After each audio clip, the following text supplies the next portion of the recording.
Technology that was expensive has this curious way of getting better, faster, and cheaper, and as it does, it diffuses out and it transforms the world in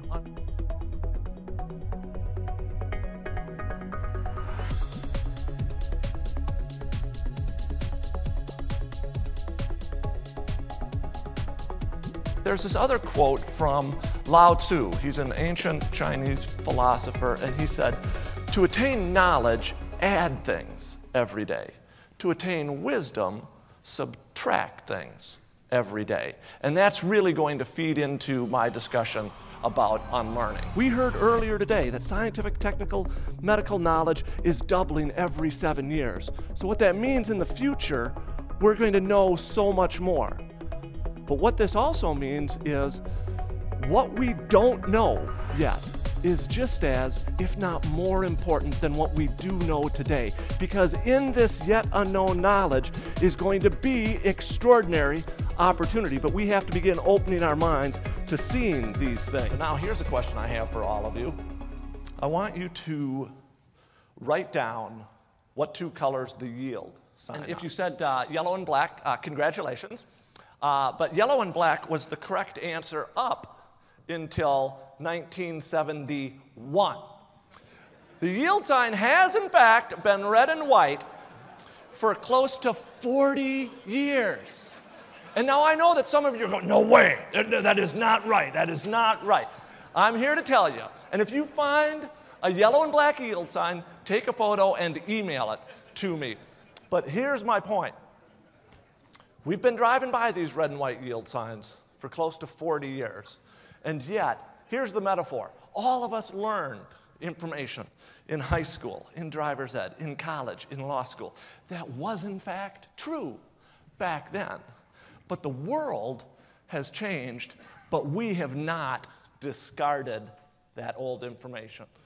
So now, if you got this question wrong, every time you now drive by a red and white yield sign, I want you to think to yourself, what else might I need to unlearn? Ask you, how many of you know who Frances Ethel Gum is? Can I see a show of hands? Very good. For those of you who don't, she's actually one of Grand Rapids, Minnesota's most famous citizens. We know her as Judy Garland, and Judy Garland's most famous movie is Wizard of Oz, and the most famous line from Wizard of Oz is, "There's no place like home."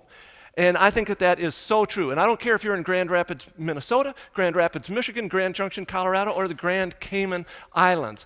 But before we can see this extraordinary opportunity, I think we have to unlearn our ideas of possibilities. One of the things, if we want to unlearn, we have to constantly challenge our assumptions and the way we see the world.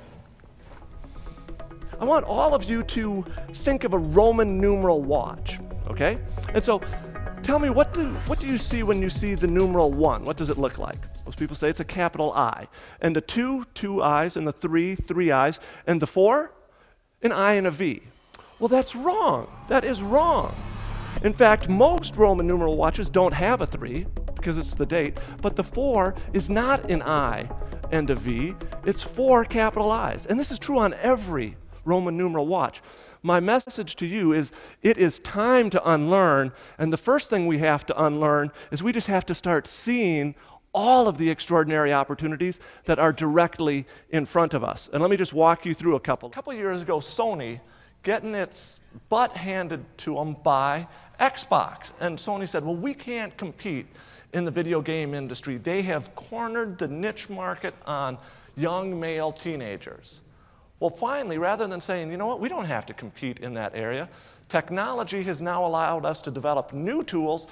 They created something called the Wii, and they went after an entirely different demographic. And today, the fastest growing demographic in the video game industry is people over the age of 65.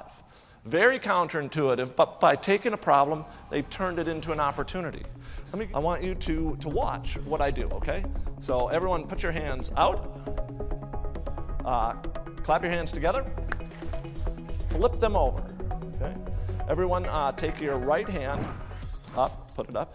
So everyone, this is your right hand. I now want you to put it over your left, so that your thumb is over your left, okay? So that everyone, and now I want you to clap your fingers together, or the two index fingers. So if you've been watching, you should be able to do this.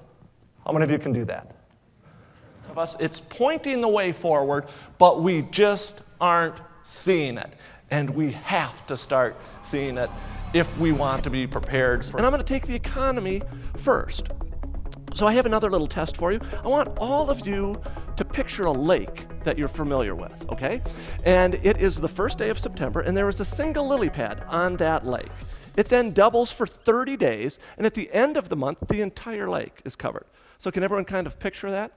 So here's the question. On day 20, what percentage of the pond do you think is covered?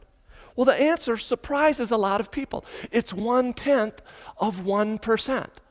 Even though it's been doubling for 20 days, it just covers a fraction. But what happens in the next 10 days is really nothing short of amazing. By day 25, it's still only about 3%. Day 28, it would be a little over 25%. Day 29, a little over half, and then boom, the whole thing is covered. The reason I tell you this is because there are 9 forces in society that have in fact been doubling. Moore's law, data storage, bandwidth, the sequencing of the human genome, advances in robotics, all of these things have in fact been doubling, but we're only at day 20. So when we need to, the way we need to think about the economy is we're just but a fraction of the way into this. There's going to be extraordinary opportunity in the future. Here's another way I want you to think about the future. Future is actually going to be very cheap or inexpensive. Can I see a show of hands? How many of you remember the 1991 hit movie Pretty Woman?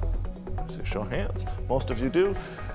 And if you remember the movie, Richard Gere's character is a super successful businessman. And so in 1991, to show that he is a super successful businessman, what device do they show him using? Can you remember? It's this brick-like cell phone. He's kind of walking down the street, and he's the man, isn't he, in 1991?